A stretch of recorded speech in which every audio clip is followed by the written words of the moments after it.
Hello guys, 20 555। उम्मीद है कि आप सब लोग खैरियत से होंगे।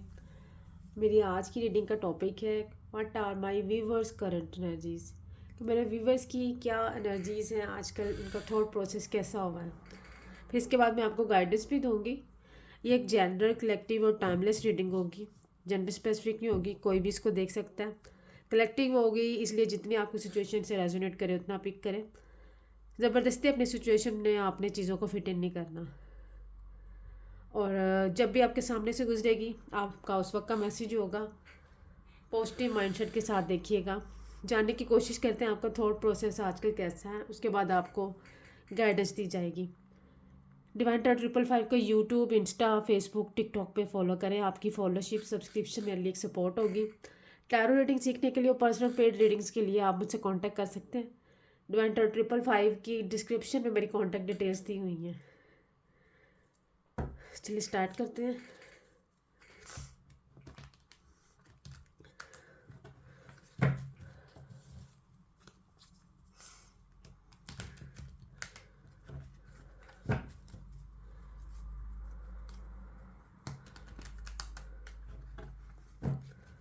Please divine, please guide me. What are my viewers' current energies?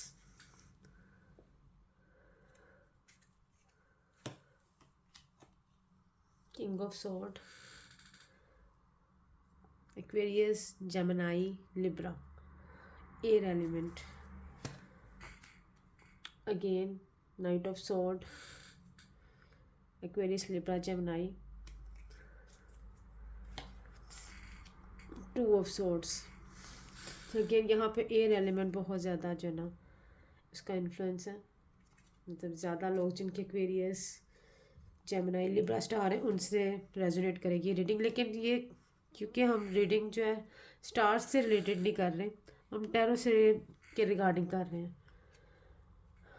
Pentacle, queen of pentacle bottom of the deck में है। यहाँ पे एम्परर का कार्ड। मेरे व्यूवर्स जो हैं इस टाइम काफ़ी जो है वो रशिंग एनर्जीज में हैं। काफ़ी रूड हुए हैं, काफ़ी जो है ना एग्रेसिव हुए हैं और एक्शन लेने के लिए भी रशिंग एनर्जीज में आप। पेंटिकल्स के ऊपर फोकस भी है, रिस्पॉन्सिबिलिटीज से भी बहुत ज़्यादा आप लोग अपने फोकस तो है, लेकिन पता नहीं क्यों दो ऑप्शन में या आप स्टक फील कर रहे हैं, इमोशनली ड्रेन फील कर रहे हैं। इसलिए सोच समझ नहीं पा रहे कि किस तरफ जाऊं, किस तरफ एक्शन लूं, स्टक फील कर रहे हैं। हो सकता है आपको फुल मून, न्यू मून की एनर्जीज इफेक्ट कर रही हों, स्पेशली एक्वेरियंस, लिब्रन और जेमिनाई के जो जो भी लोग हैं। बॉटम ऑफ द डेक में यहाँ पे एम्परर का कार्ड है।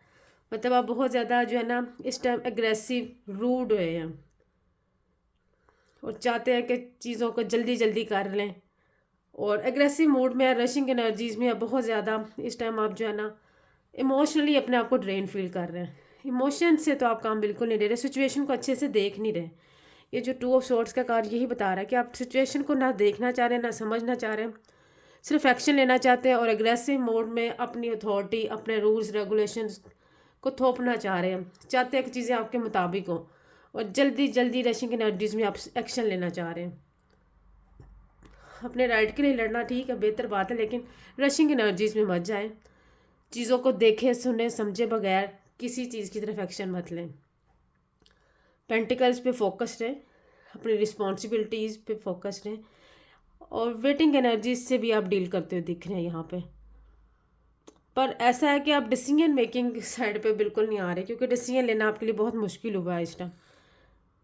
एनर्जीज अनडिसाइडेड भी हैं और रशिंग भी हैं, जो कि दोनों ही बिल्कुल भी ठीक नहीं है। आपको ना तो एनर्जी रशिंग एनर्जीज में जाना, ना ही क्रॉस रोड फील करना है। सोच समझ के, फोकस करके चीज़ों के बारे में एक्शन लेना है। और फास्ट मूविंग, देखे कहीं पे भी बहुत स्पीड से लिया हुआ एक्शन पॉजिटिव साबित नहीं होता।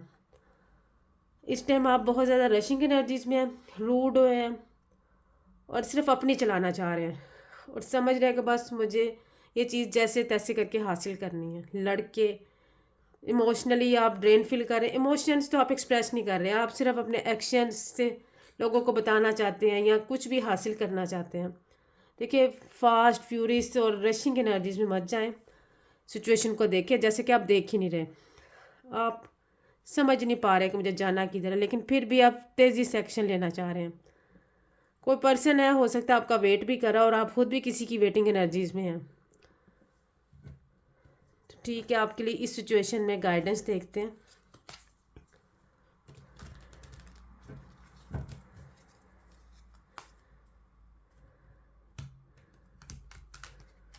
मेरे व्यूवर्स को क्या करना चाहिए, डिवाइन प्लीज़ गाइड मी। इस किस्म की एनर्जीज में मेरे व्यूवर्स को क्या करना चाहिए। दूसरों की बातों में नहीं आना चाहिए, फोकस्ड रहना चाहिए,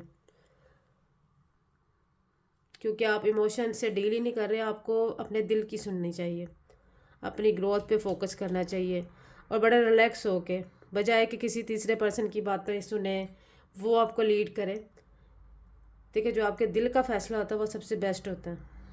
बड़े कूल काम होके अपनी ग्रोथ पे, या अगर किसी पर्सन के बारे में भी आप सोच रहे हैं तो अपने दिल की सुने। आपका दिल जो डिसीजन लेता है वो सुने, बजाय कि तीसरे पर्सन की वजह से मिसलीड हो, मिसगाइड हो और अपनी सिचुएशन को ख़राब करें। फिर ही चीज़ें बेहतर होंगी और आपकी सिचुएशन, जिस चीज़ का भी आप वेट कर रहे हैं, किसी पर्सन का या किसी अपॉर्चुनिटी का, फिर ही आपकी तरफ ही आएंगी, ब्लेसिंग्स आपकी तरफ आएंगी। तो ये हैंड करते हैं आज की रीडिंग। आई होप कि आपको पसंद आई हो। मज़ीद अगर आपको अपने बारे में कुछ जानना है या डिटेल जाननी है तो आप डिवाइन टैरो 555 की डिस्क्रिप्शन में मेरी कॉन्टैक्ट डिटेल्स हैं, आप देख सकते हैं और कॉन्टैक्ट कर सकते हैं। डिवाइन टैरो 555 को यूट्यूब पे, टिकटॉक पे, इंस्टा पे और फेसबुक पे फॉलो करें। आपकी फॉलोशिप, सब्सक्रिप्शन मेरे लिए सपोर्ट होगी। बेल आइकॉन को प्रेस कर लिया करें ताकि जब मैं लाइव आऊँ तो आपको नोटिफिकेशन मिल जाए। Thank you so much, take care.